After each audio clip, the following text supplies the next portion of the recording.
Hello, guys. We're gonna do a recording for Metal Monday, so let's do this. Welcome back to another Metal Mondays. We just played Bodies on Bodies from Violence and Parasite from Anthrax. As you know, we always start Monday off with violence. We have a special guest with us, Mark Rivas from Madrost. How are you doing? Hey, I'm doing pretty good. How about yourself, Emily? I'm doing fucking fantastic. Fucking hey, that's what I'm talking about. Right? Let's get into this, man. While recording Essence of Time, what was the drum setup different? Like, was it different compared to when you guys recorded Charring the Rotten Earth? Oh, so that's all right. So now I have to go do some research. So when we start off the essence of time, ironically, I was just hired to just be the producer, the guy who's just, you bring your band in, I record you guys and we'll get it done. And long story short, the day that, the ex drummer was supposed to come in, didn't come in. And so Tanner writes a checkbook and writes out a check and he goes, "You're tracking the drums right now. Get recording." And I'm like, "Okay, sounds good. Let's do it." And I started. We just had it was a blast. But I mic'd up at my old studio that I used to live in Westminster. I had my actual drum set up and stuff. So I had the full computer and that. I think we probably spent like 2 weeks on drums. Like it was real quick, surprisingly. For me, not knowing any of the material, I was pretty happy about it. Yeah. It's pretty Now, fucking crazy, dude. I would say that now going into this new record, we decided I'm just gonna track everything, and then they're gonna do the guitars at their studios, and then instead of me doing the mixing and engineering, we wanted to send it out to a professional. So after hitting a bunch of people up, we ended up doing that route, going through the legendary Hannes Grossman from Necrophagus and all those other bands that he's been in, Obscura, Alkaloid. He's got so many bands and even his own solo stuff too. But yeah, we decided if we're gonna do this album and this album's gonna be kind of on a label, let's be like let's put ourselves into that mindset. What if we were signed? What if we had a budget? This is what we got to go to. That's what people are going to send us to. And it worked. It's beautiful. It's fantastic. That's fucking crazy. That's fucking fantastic. How long did it take you to track the drums for charring?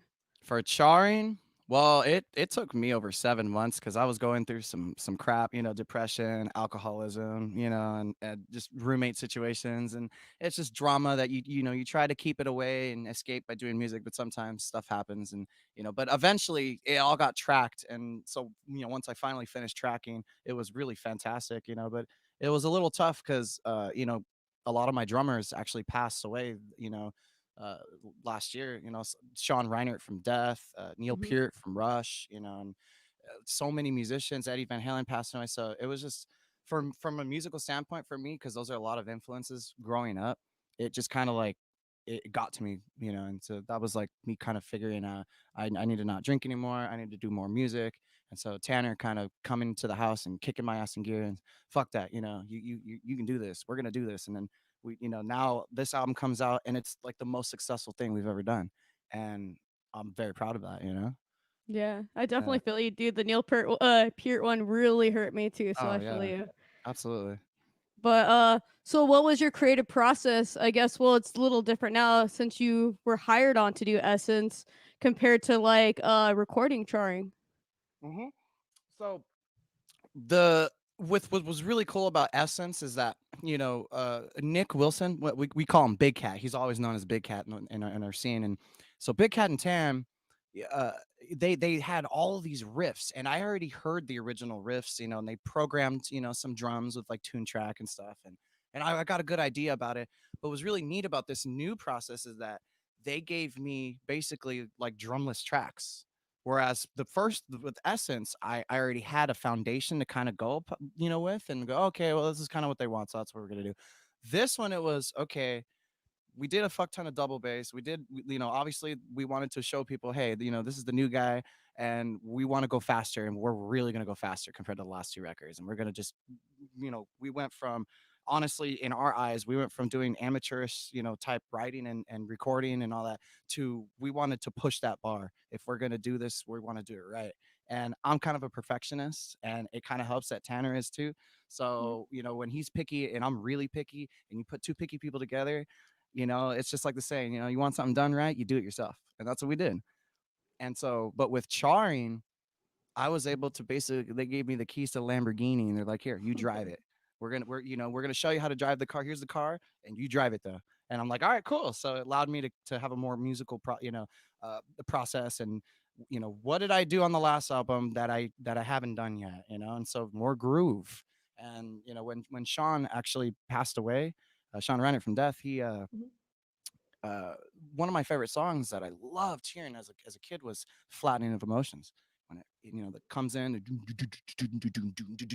you're like, oh, that's cool. What the hell is this? The album's opening up with drums fading in. What's gonna happen next? And that was the same mindset. It's like if you use Death as an example, you hear from spiritual healing to human.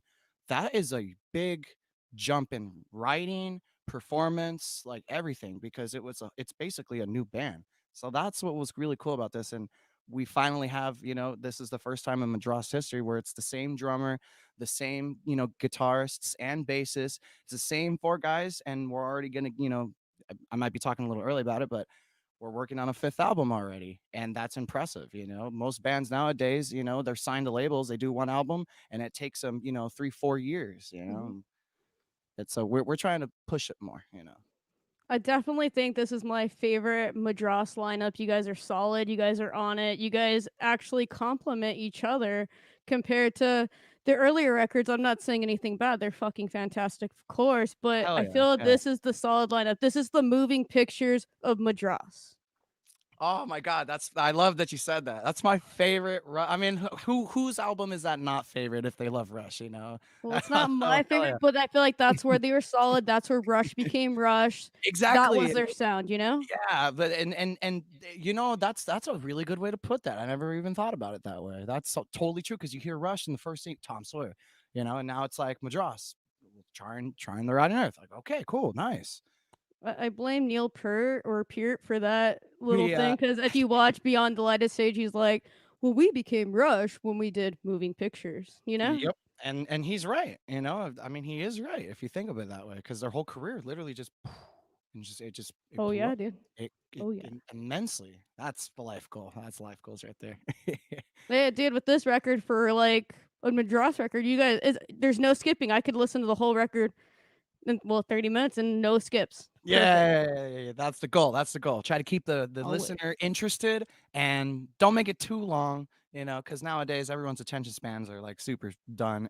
So, but it's awesome always hearing people tell me, oh, the big thing I have to complain, your album's too short. And I'm like, oh, okay, well, that gives you more reason to play it again. Right. you know, keep it in the rotation, right? Right. While recording Charring, were there any drummers you were listening to help you get your drum sound for what you were going for? Oh, absolutely. Actually, I'm so Gene Hoglan, love Gene Hoglan. He's actually Nice. one of my favorite death metal guys, and I actually do. Ironically, on this album, I did two tributes to death. The first tribute was Sean, and then in another particular song on Charring, I actually there's like a Crystal Mountain, it's literally the same Fuck beat yeah. that he does on Crystal Mountain, and you hear the yeah, to prevail the wicked. And and once we're like, let's just do it for shits and gigs, why not? I was kind of I don't think it's gonna work. Push play, and I went, holy fucking shit, that's genius. It works so perfectly. And once we started piecing all the stuff together, I went, okay, wait a minute. I'm doing all these cool little, tribute to death and well, what was some of the best sounding death metal records? Well, Symbolic was an amazing sounding record for Mhm. drums. Whoever did the drums and engineered that, I'm like, I want that. So I ended up, doing some research and figuring out some of the more modern guys like Mark Lewis from Audio Hammer. These dudes that are just coming out with these unorthodox tones and whatnot. So I was able to actually get a little sample pack from Mr. Lewis and use those to enhance my real drums and stuff and get those tones going. And then you know the, it was really cool to kind of have not my own all the pressure on me for all drum sounds and stuff, because the essence of time, that's how it was like, oh, you're using your drum set, so you just have to figure it out. Where this album, it was, yeah, I'm using my drum set, but I'm also now using stuff to enhance the kit sound wise, because everyone does that nowadays. You throw in a couple samples just to reinforce, get that snare popping, get those kicks, at like 1,000 miles an hour and shit. Everyone's doing the heel toe double strokes now, including myself. So that's how we're able to easily play stupid fast double bass. But yeah, just it for us, we wanted to do like the whole plug and play. Just put it, sounds good, cool. Next song. We wanted to focus more on the songs now because I think we found our sound now. So we already know what we like for the way the drums are gonna sound, the way the guitars. So now we want to focus on the writing. Definitely, dude. That's fucking great. We're gonna get some tunes. We're gonna do a little tribute to Greg from Sacrifice, who just passed away Oh yeah, last rest in week. peace. Yeah. Rest in peace, man. We're gonna do From the Nebula from Sacrificer here on Razor Radio. Yeah.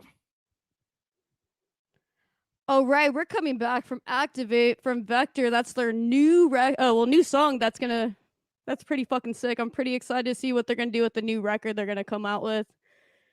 Yeah, I was very, very surprised when I heard David's vocals. I'm like, wait a minute, that's David? Wait, that's Vector? Ooh, this sounds really good. If this is the single, I kind of want to hear the rest of the album. Bring it out already, damn it. I'm ready. I'm definitely ready for them to bring it out. I definitely excited to see what they're gonna do. They released one song I want to say last month, and that's Mm-hmm. the one they released. Pretty fucking sick, man. Hell yeah. Uh, well, let's get back into this. How was the writing process for Dystopian compared to Madras? Ooh, that's now we're digging deep. So when I was in high school, I went to high school with this awesome, talented kid named Ellie. And Ellie had a very, very creative mindset and used Guitar Pro. And I didn't know what the hell Guitar Pro was. And this was back in damn, how many years ago is this now? 2009. This had to have been 2009. Um, and and Ellie had like a bunch of songs written out. And that writing process was more, this is the band, here's the songs, I already did the drums, just replicate the drums. And it was like, oh, okay. So I can't. And then it got to a point where, because Ellie was so smart, ended up writing like 8 or 9 like full length records over the course of us going to high school. But we only released one album after we graduated, which was ridiculous. And we were learning how to be a band, and we were young and we're trying to figure it out and stuff like that. But it was more of a, hey, just tell me what you need and then we'll go from there. Whereas with Madrost now, it's, what do you think? Oh, you don't like this, let's rearrange it. And if I actually say, I don't like that riff, okay, well, how can we compensate then? Where the Dystopian was more, this is the riff, it's not going to change, this is it, like it's done. And I'm like, oh, okay, all right. And I didn't have an issue with that because I was still learning how to do stuff, and gave me an excuse to learn how to mix bands and whatnot and work on that. But it is a much different writing process. Yeah. Definitely. What are the different drumming techniques you used with Dystopian compared to Madras? Dystopian. All we did when I recorded that in the same studio, ironically, that the Essence came out on. So if you actually hear Dystopian's album and then you hear the Essence, those are actually done in the same studio. Just that is how good I got over from doing that record to doing other people's records, and then joining Madross and going, I think I have a talent. Cool. I can do this. But yeah, just I I really do miss playing, all the Dystopian stuff. I miss the guys. Yeah, everyone kind of split off, and we're all in different states now, so it's just really difficult to do, any music with them anymore. So that's why we're not broken up. We're just on a major hiatus at the moment. But we got the other stuff with Madras right now, and it's really cool. Being able to kind of sort of impact the scene. I never thought, I would be joining a group that made a difference and like people actually gave a shit about. Definitely, dude. That's crazy. So, after doing Essence, so you became just like I guess like a core member of Madras then, basically. Exactly. And I never intended to join Madrost, ironically. We did a gig, and I actually still I have GoPro footage of it too. And I did another gig the following year. Then I did another gig, and then it turned into, okay, I'm constantly gigging with these guys. Am I their drummer now? And because I was just supposed to be a fill-in, and over time I'm like, nah, nah, this is my band. Nah, this is it. I finally was able to test drive enough vehicles, and I found the car I like to drive now. and I'm gonna stick with it. You know. That's pretty cool. I mean, I bet working with Tanner's pretty fucking rad. Like from Yeah, it is. Well, he and what's really chill too is the fact that out of everyone that I know, nobody to this day knows people like Frank Marino and Mahogany Rush, and I'd be like, "How the fuck do you know Frank Marino and Mahogany Rush?" You know, or Osric Tentacles, like very obscure bands. You're like, "Who the fuck is that? Who?" You're like, exactly. But then he tells me like the other day, so I've known about this one band called Osric Tentacles. Speaking of them, and today I came over and he's playing them. I'm like, is that fucking Osric Tentacles? He's like, oh, you already know them? I'm like, yeah. And he's like, it's always trying to impress each other. And oh, I know something you don't. Oh, you know something I don't. And but with him, it's like, you know that one too? Fuck, what else do you know? And it's every day we're always like tripping each other up, like, what the hell? You never told me you knew that band. It's like, oh yeah, I had that on cassette, actual cassettes back in the 90s, That's what's crazy about him. He knows so many different bands, and that's what I love about what he brings to Madrost. He brings all these different influences, and that's what with Charing, you could tell you guys all have your different influences, and that's what's Oh yeah. great about it. Oh yeah, absolutely. Yeah. With our influences, speaking of influences, Tanner and I were actually discussing this earlier.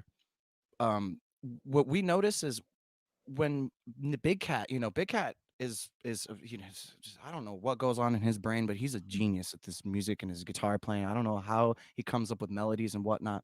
But I told Tanner today, I go, one thing I've noticed with Big Cat's writing is he only does melodic shit in Madrost. And I go, have you? And his other band, Gutsaw, I'm like, Gutsaw has nothing like There was no, like like that. It's all, like brutal, like let's get Yeah. freaking intense and stuff. And then you hear our stuff, and all of a sudden, it's these beautiful, and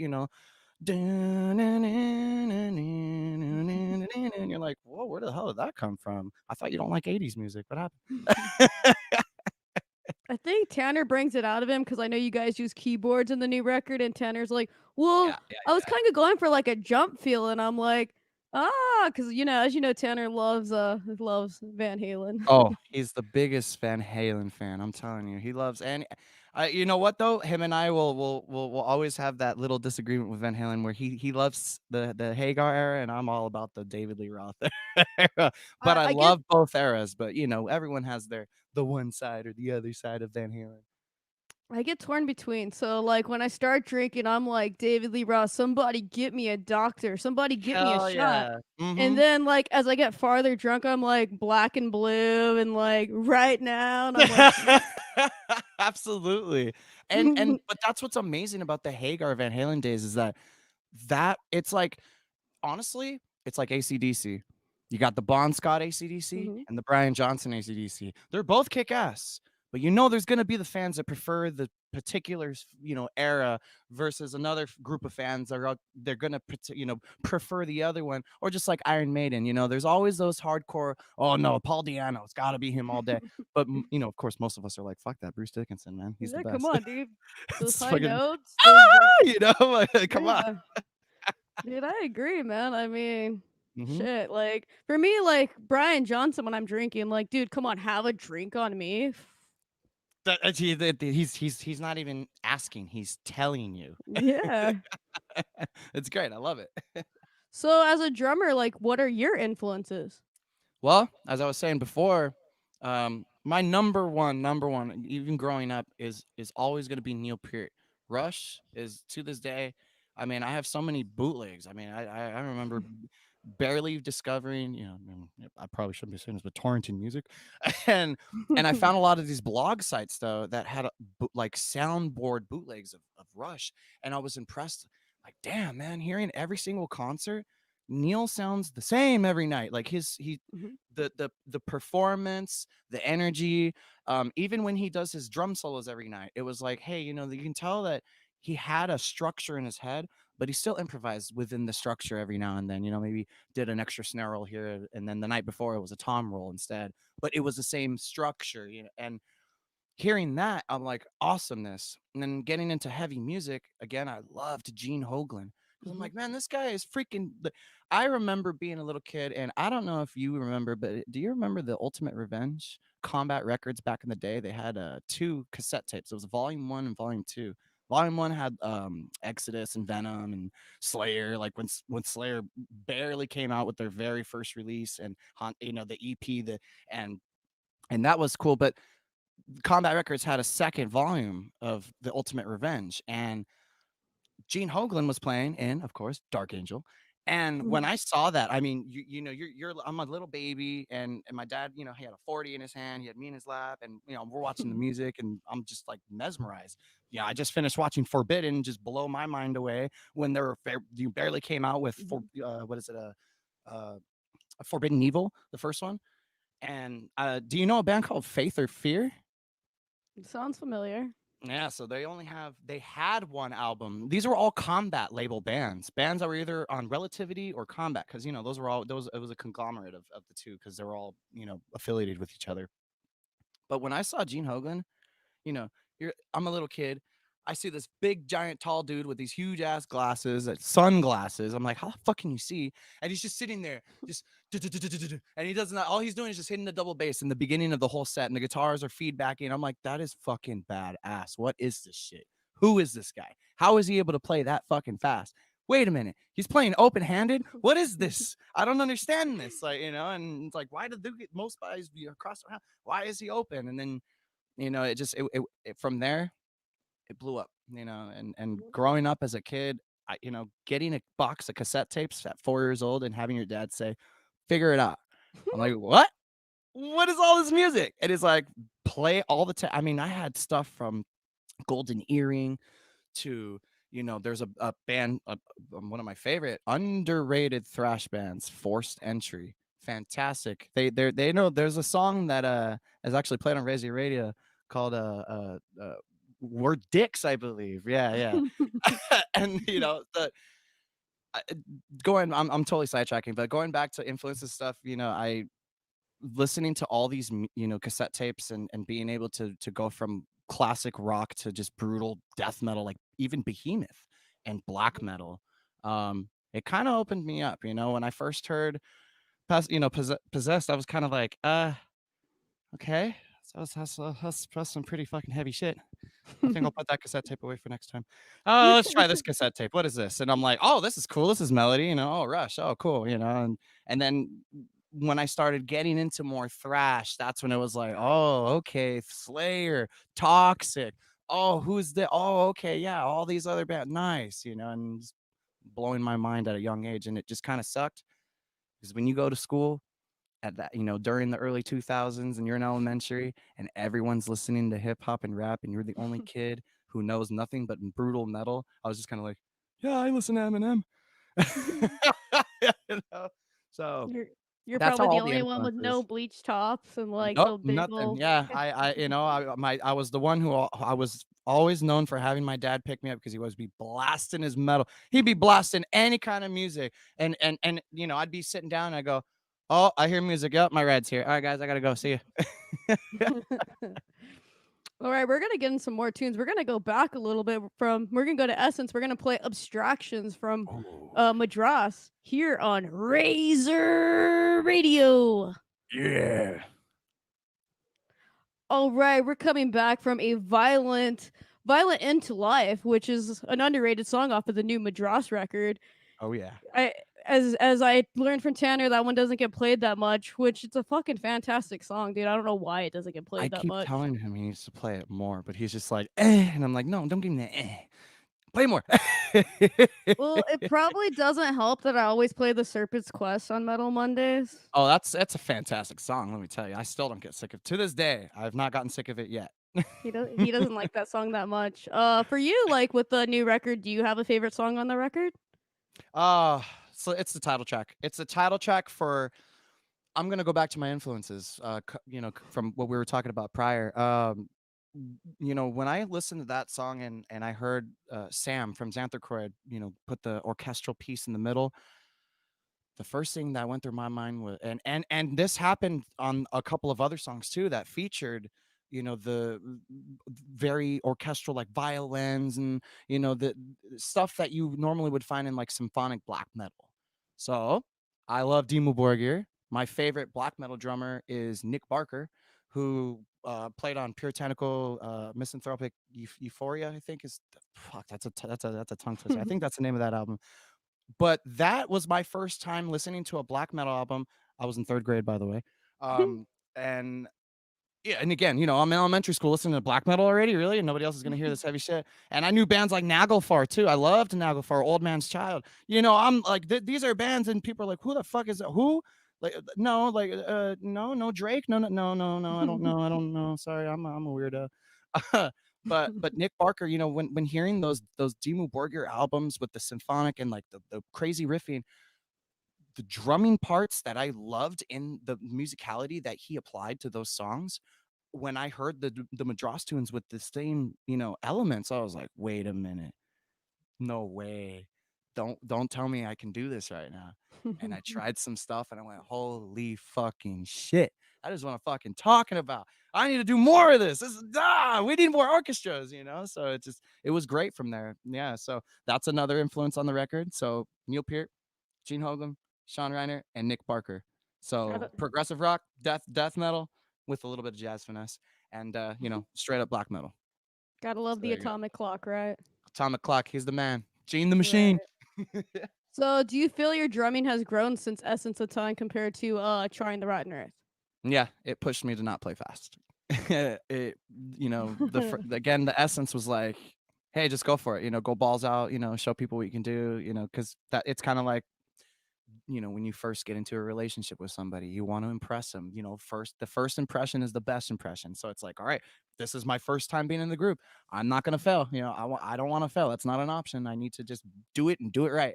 And this time I was like, okay, I already told and showed everyone I could play fast, but can I do more groovy stuff? Because I was more disappointed that there was not enough grooves, like tom grooves, which is why on this album you hear a lot of songs and you hear me play like around. It's like I'm painting. Like I have this. It sounds like I have this big ass drum set, but I really don't.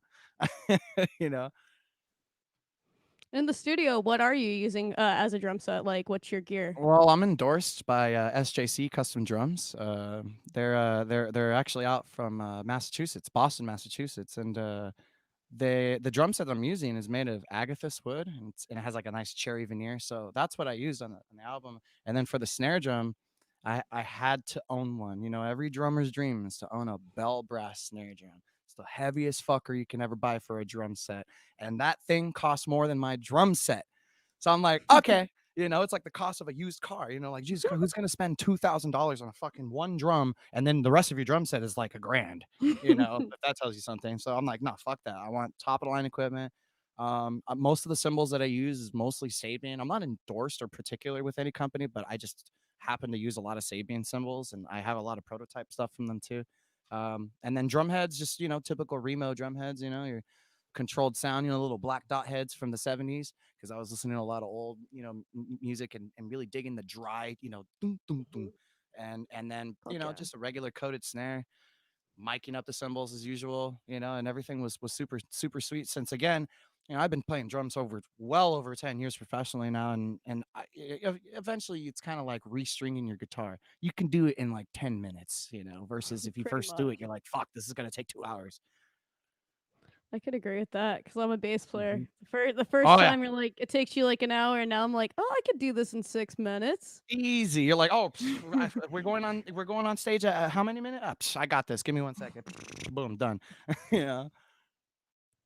So with you guys starting the fifth record, what are you preparing with that? Like, what is your like mindset going into that? Well, what's interesting is they're being very secretive to me about that. So I have yet to hear some stuff, but I've been told that the boys are getting together in the next couple of weeks and they're going to start writing. And I always know the very first time they get together after not being in the same, recording area for, let's say over a year, especially with the COVID crap that's been happening, Mhm. it's always magic. They always get together and they're like, hey, I got some riffs. Hey, I got some riffs. Hey, let's riff them together and let's figure it out. It's all right, cool. You make So you make it sound yeah, like a drug addict thing where it's like they're around the corner and they're like, "Hey, dude, I got some drugs." hey, I got a new one right And here. It's and that's good. It's Tanner. He's good. like, "I got the riffs, guys. I got them. Let's Oh, go." I got riffs for days. Let's do this. Come on. It's just Probably, around but the it's corner. he's been telling me he's working on it, so I'm excited to see what the hell you guys are gonna come up with, especially coming from Charring the Rotten Earth. Yeah, it's gonna be. I thought that Essence was gonna be insanely hard to top, and I was like, no way. And then I am gonna be honest. When I first heard the songs for "Charm the Rotting Earth," I was like, nah, there's no way. Like these songs are not up to par at all. Nah, nah. I just needed to listen to them, and I needed to do what I needed to do, which was, they gave me the blank template, and I went, how am I gonna enhance this? How can I add this? Because I used to play drums with the mindset of, hey, I'm a drummer. Look at what I can do. Hey, this is what I can play. Hey, I learned this new chop. So here's this. I'm just gonna Mhm, throw it in randomly in a song, and it's like ADHD. And mhm. I'm getting older, and I'm personally, noticing I don't like listening to bands that do just. It's like, okay, where's the groove? Like, where can I Right? headbang? I need something to lock in. Like, I can't if I can't dance to it, you're not doing your job. You're not doing your job. So I'm like, okay, okay, we need more groove. And so after That's what. hearing the stuff, that's Yeah. why I did more groove. I agree. Like that's what I like with like if you like the band Atheist, like how it's just groovy the whole entire time. And Love it. that's what I feel like more bands I wish they had like some nice fusion in their music with the Mhm. metal. Oh, absolutely. Yeah, that's why I love. I mean, surprisingly, I saw Atheist for free. Do you remember when Scion Hmm. had like the Scion Rock Fest when they used to do like actual festivals for music and it was metal Yeah. bands? I miss those Um, days. And it was I free. and those were so sick back before COVID. But that was really cool for a car company to boast. That was my first time seeing Vector. I saw What? a Death Angel there. I think Obituary played. Who else played? Oh, Municipal Waste played, and then Bonded by Blood actually played too, and they ended up doing a Nuclear Assault cover. I was like, what the fuck? And it sounded really good too. But I'm not ah, man, surprised they those were love the that band. days. Those were the days. Well, let's get into some more tunes. We're gonna play "I Can't Take It" from Void Vader, which just came out last year. One of my Sick. favorite songs. Can't wait for that sophomore record to come out. So here's "I Can't Take It" from Void Vader here on Razor Radio. All right, we're coming back from Silver Queen from Gypsy Hawk. As you know, Eric from Void Vader played in Gypsy Hawk. Fantastic fucking band, both of them. Oh If you yeah. haven't checked out Gypsy Hawk, you're missing out, dude. That's for sure. Yeah. Shout out to Eric, man. He's the homeboy. That's for sure. He is the homeboy. I was chatting with him before this interview. I was like, "Yep, I'm gonna do 2 songs you were on today," and he's like, "Fuck yeah!" And I was like, "Fuck yeah, motherfucker." Yeah, thanks to Eric, he gave Madrost the very first chance to be on a compilation and the very first opportunity to be on vinyl, ironically. So the No Legacy Hmm. compilation. I don't know if Tanner ever told you about that, but Oh, that he was tells me about it. yeah. So that was the very first time Madrost was technically pressed on vinyl, and it was a really weird and interesting compilation because we didn't really necessarily fit in the bands that were there because you heard the other bands, you're like, okay, these bands definitely fit on this, and then all of a sudden we're on it, and you're like, whoa, that was heavy. Where did that come from? Right. Yeah. I need to get it on vinyl. We do, as you know, me and Tanner and Shannon been doing the physical media show deal, so we Oh talk yeah. about it from here and there. Oh Uh, yeah, yeah. so what elements do you want to imply with for the next record that wasn't as heavy on Charring the Rotten Earth? We actually have been discussing doing. I might be speaking too soon, but doing a really long epic. And when I mean long, like we're talking 2112 style. Like we're gonna Ooh. but we don't know yet. It's an idea I threw at him 2 years ago, and I'm like, hey man, it'd be wild. Like we're all chilling, and I just finished smoking a bowl, so I'm all blazed, and we're having a beer. I go, hey Tan, I got a question for you, just out of the whim. What if just for shits and giggles, we just decide to just open up at their next album with like a 25-minute song? Just that's side A of the vinyl record. Because we also have this new mindset now because we collect records. Like, well, Mhm, what if this is gonna be pressed on vinyl? Can we even fit that on one side? And it's like, no, but you can fit a 20-minute song on a 33 and third RPM record. So I mhm. think we can do that. And so we're talking about some stuff, and we really want to go more prog, definitely more. dynamic, soft, just like something to kind of give you a hint. And we don't mean to do this, but this is just with our coincidental lineup. If you listen to the end of the Essence and notice how Dimensions, out of all the songs, Dimensions actually sounds like it could have been on this new record. Mhm. If you listen to it, because it has the orchestra, it has all the oh, blast beats, and the heavy and the fast double bass. But the fact that there's orchestras in that song was kind of foreshadowing. And then you hear the last song on Charn, the title track on this new record, and in the middle of the song is something that has never been done in any Madrost song, where all of a sudden there was no music. It was just like you're playing World of Warcraft or some shit, an RPG, and you're like, shit, I just entered the forest. We're getting ready to go to battle. Uh-oh. Like, what's going on? We're going to nerd out real quick. And that kind of gave me an idea like, wait, why don't we use that as a foreshadow and apply that song the way we wrote Charring and make like a 20-minute epic? Maybe, but we don't know yet. It's in the works. Maybe it's a be in a song. Maybe it won't even be. Maybe it'll just be an EP. I don't know. We'll see. Again, the two guys, they haven't even gotten together, so they haven't really told me much. But I'm throwing ideas. I'm they're not getting jettisoned yet, so they're still there. Man, if you guys did something like 2112, that'd be mind blowing. Because for me, like the first two parts are like that's my go to when I like start warming up to play bass. I'm like, oh, we're gonna do overture. We're gonna do Oh the simple but hell yeah! serious. I mean, and it's a great. I'm not a bassist, but just going ding ding Mm-hmm. ding ding ding, and you're like, it's you can it's warm, it's slow, and it gets gets the blood flowing, and even with the drums too, you're just like pa pa, like that, I know. like, ooh, that felt good. Okay, I'm stretching. Da. It's like a cool warm up, knowing the fact, and it's a warm up, ironically, for the listeners' ears, because they didn't just want to go boom. No, we wanted to start a song off and build it. Like you hear all the intro, like, what the fuck is this? What are we listening to? And all of a sudden, dun dun, and you're like, oh shit, what I is this? know. you know. I'll But say he that's one wants. of the hardest songs to play live. I've done it live. You have to actually look at each other and make sure you guys are like, Oh the yeah, whole because time. it's the Rush never went dun dun dun dun dun. I know. You're like, what the hell? No, they always. But at that point, they never needed to look each other, because it's like when you play a song with a group. Like the other earlier today, we were actually listening to some jazz. I used to play in a jazz trio, and for Nice. over 5 years actually. I actually originally learned jazz when I learned playing drums. Ironically, even though I listened to a lot of rock and Rush, I wanted to do something that I didn't even fuck with at all. And I'm like, why don't I just fuck around with some jazz? And jazz really taught me how to play with people, listen, improvise, and all that good stuff. And when you do that, that's a language right there. That taught me Mhm. that you can do that in a band. So going back to Rush, they know each other's time. They've played with each other so many years. They know their own meter. Like everyone eventually, when you start playing with a certain band member, you're like, oh, I know what speed you're gonna start this at, or oh, I remember we always waited a certain time period, and then we'd play the next riff. Okay, like if you ever see those bands and they're like, then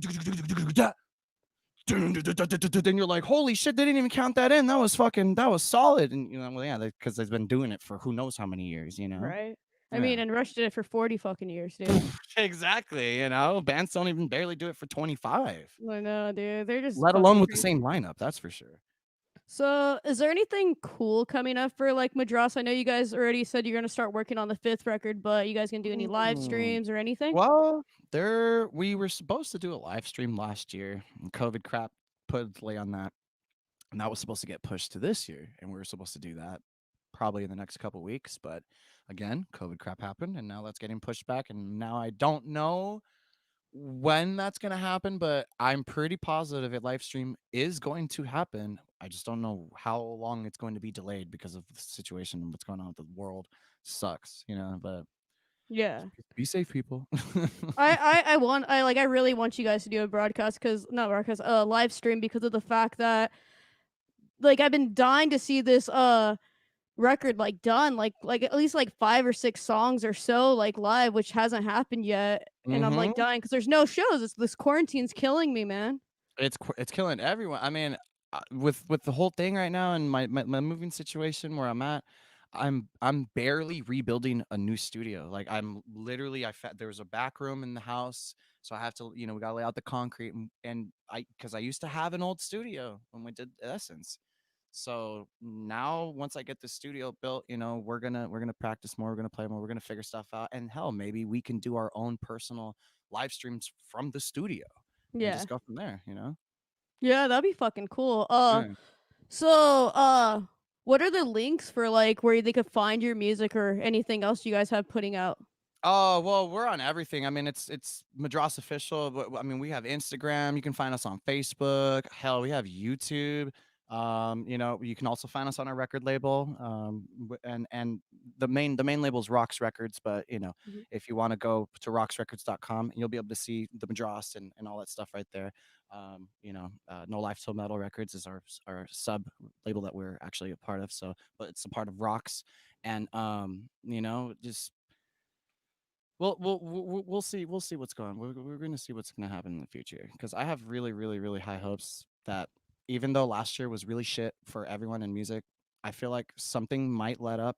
Maybe small shows. We'll figure it out. But I'm pretty optimistic that hopefully Madras can play some shows this year because I have been itching to play these new songs and can I play my own stuff that I've written? I know I was able to do the last record because I had those doubts, when I did the Essence. I'm like, shit, can I even play this shit?